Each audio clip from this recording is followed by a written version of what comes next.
बिहार में मुसलमानों को कितना लग रहा है कि आप किसको सेकुलर कहते हैं?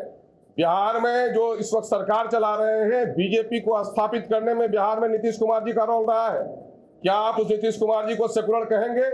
जब गोधरा में ट्रेन जल रही थी और रेलवे मिनिस्टर ने सेफ्टी इंक्वायरी नहीं करवाई, क्या उस नीतीश कुमार जी को, जिन्होंने एनआरसी में तलाक के मुद्दे में जिन्होंने बीजेपी का खुद साथ दिया हो, आज भी उनका आदमी बना हुआ है, बीजेपी की मदद से स्पीकर बना हुआ है, डिप्टी स्पीकर बना हुआ है, और आज भी देखेंगे कि उसने वोट देने का जब भी काम हुआ, एनडीए के उसने राष्ट्रपति को वोट दिया है। इस शख्स के अंदर और बाहर में बड़ा फर्क है। हम किसी को नहीं, हम तो ये देखते हैं कि हमारी हालत लौकी की हो गई है।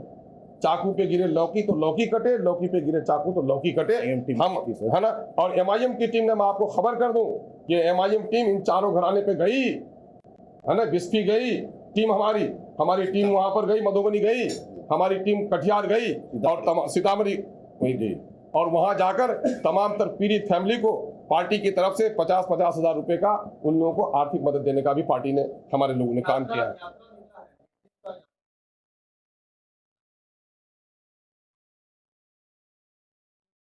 परेश के बंधुओं से मैं कहूंगा, आप गलतफहमी में मत रहिए। ये भाईचारा यात्रा है, ये लाचार मुसलमानों को चारा बनाने वाला यात्रा है।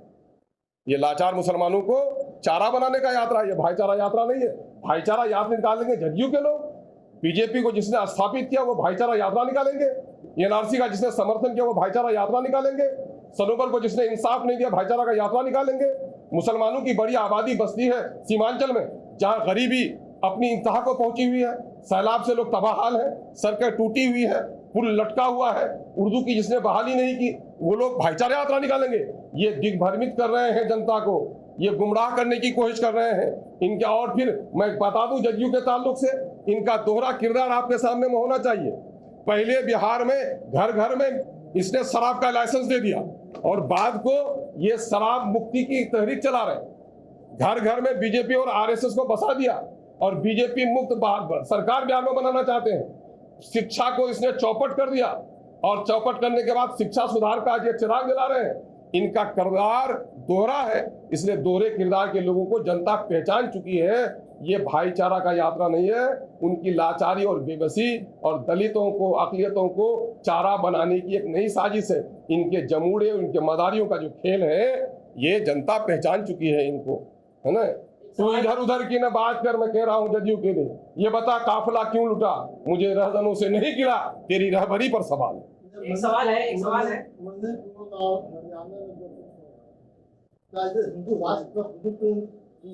देखिए, ये जो कुछ भी हो रहा है बीजेपी और आरएसएस की जहर फसाने का, बारूद बिछाने का नतीजा है। और कहीं न कहीं आप देखेंगे इस मुल्क में गैर एलानिया तौर पर हिंदू राष्ट्र की एक तस्वीर सामने में आ रही है, जो देश के लिए देश सबका है। इस देश में एकता, अखंडता, भाईचारगी ये बनी रहनी चाहिए। देश की मजबूती के लिए हमारे बुजुर्गों ने गर्दन इस दिन के लिए नहीं कटाई थी। मजहब के नाम पर जिन लोगों को बांटना था, हिंदुस्तान पाकिस्तान किया होगा उन लोगों ने, वो पापी थे। लेकिन आज जो भारत में बसते हैं वो भारत के पूत हैं, और भारत के इन सपूतों के गर्दन पर मजहब के नाम पर, जात के नाम पर, बिरादरी के नाम पर तलवार चलाना ये देशभक्ति नहीं है, ये देशद्रोह का कारनामा है। और ये देशद्रोही कभी भी देशभक्त नहीं हो सकते हैं। आप थाने में जाइए, तमाम थानों में मंदिर बन गए हैं। आप जाइए ऑफिसों में, मूर्तियां लगाई जा रही हैं। ये किस बात का ऐलान है? ये कहीं न कहीं से हिंदू राष्ट्र बनाने की। हम इस बात के, मुसलमान मस्जिद में जाए, हिंदू मंदिर में जाए, पंडित अपना भजन करे, मुसलमान अपना गुणगान करे, गिरजा में भी अपना भजन हो, लेकिन मामला यह है कि किसी पर किसी के आस्था को थोपा नहीं जाए। जो सरकारी संस्थान है उसको सेकुलर रखने की कोशिश की जाए। जो सरकारी चाकर है वो पूरे तौर पर सेकुलर रहें। जो सरकारी मिनिस्टर है उसके कार्यकलाप से कहीं भी किसी खास मजहब, किसी जात की झलक नहीं मिलनी चाहिए उनको, बल्कि इंसाफ के साथ इस देश के शासक वर्ग को सबसे पवित्र किरदार अदा करने की जरूरत है। लेकिन नहीं, मैं कह रहा हूं देश की जरूरत यह है कि सेकुलरिज्म को सही तौर पर स्थापित करने के लिए मैं थानों में मंदिर के लिए नहीं बल्कि मस्जिद का भी मुखालिफ हूं, मैं गुरुद्वारे का भी मुखालिफ हूं, मैं गिरजा का भी मुखालिफ हूं। ये चीजें जनता जिसको आस्था है आम जन अपनी सोसाइटी में करें, लेकिन सरकारी जो संस्थान है, सरकारी संस्थानों में इस तरह का चलन नहीं होना चाहिए। सवाल है जी, आपने थोड़ी देर पहले बिहार में अलग अलग जगहों पे मुसलमानों के साथ पूरा एक घटनाओं को घुमाया। आपको लगता है कि बिहार में मुसलमान खतरे में है? ये आपको लगता है क्या चुन चुन कर वहां पर दुकानें जलाई गई, आपके बिहार शरीफ में मजहबी किताबें जलाई गई, मस्जिद के दरवाजे का गेट तोड़ा गया, मुसलमानों के खिलाफ नारे लगाए गए, जिन लोगों की हत्याएं हुई है मैं उन लोगों के बारे में कह रहा हूँ। मुसलमानों के इलाके में सड़कें नहीं बन रही हैं, मुसलमानों को सेफ्टी में, मुसलमानों को बहाली में, नौकरी में हिस्सा नहीं दिया जा रहा है। तो क्या ये नहीं है इनका आज भी वर्तमान भी खतरा में है, इनका भविष्य भी खतरा में है। मुस्लिम इलाके में स्कूल नहीं, मुस्लिम इलाके में हॉस्पिटल नहीं, मुस्लिम इलाके में रोजगार नहीं, मुसलमानों की सुरक्षा नहीं, बल्कि मुसलमान आज खौफ के आलम में जी रहा है। तो इससे मैं समझता हूं कि इससे बड़ी गुलामी और क्या हो सकती है। गुलामी सिर्फ आज़ादी झंडा के लहराने का नाम नहीं है, आज़ादी दरअसल खौफ से नजात का नाम है। Freedom is real freedom is freedom from fair. असल आज़ादी तो खौफ से नजात का नाम है।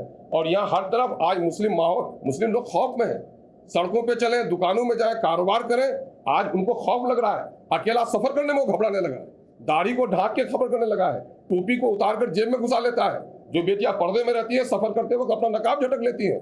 ये तो इसमें कोई शक की बात है क्या? मैं समझता हूं कि दलितों का भी बुरा हाल हो रहा है। दलितों का भी कहीं मजहब के नाम पर स्लोगन देकर उनको करीब किया जाता है, लेकिन आज भी बहुत सारे मंदिरों में उसको जाने नहीं दिया जा रहा है, आज भी बहुत सारी नौकरियों में उसको हिस्सा नहीं दिया जा रहा है। ये प्राइवेटेशन जो है ये क्या है? ये SC ST को नौकरी छीनने का रिवाज है। सरकारी नौकरी मिलती तो सरकारी कोटे में लोगों को हिस्सा मिलता, लेकिन प्राइवेटेशन करके क्या किया गया है? दलितों को नौकरी से वंचित किया जा रहा है। अच्छे स्कूलों में उनके बच्चे नहीं पढ़ पा रहे हैं। ये कहीं न कहीं से दलितों को, शोषितों को और अकलियत के लोगों को दबाने की साजिश चल रही है। बिहार सरकार तो A to Z की बात करती है। अरे भाई A to Z की बात करती है, M के अलावा, A to Z without M।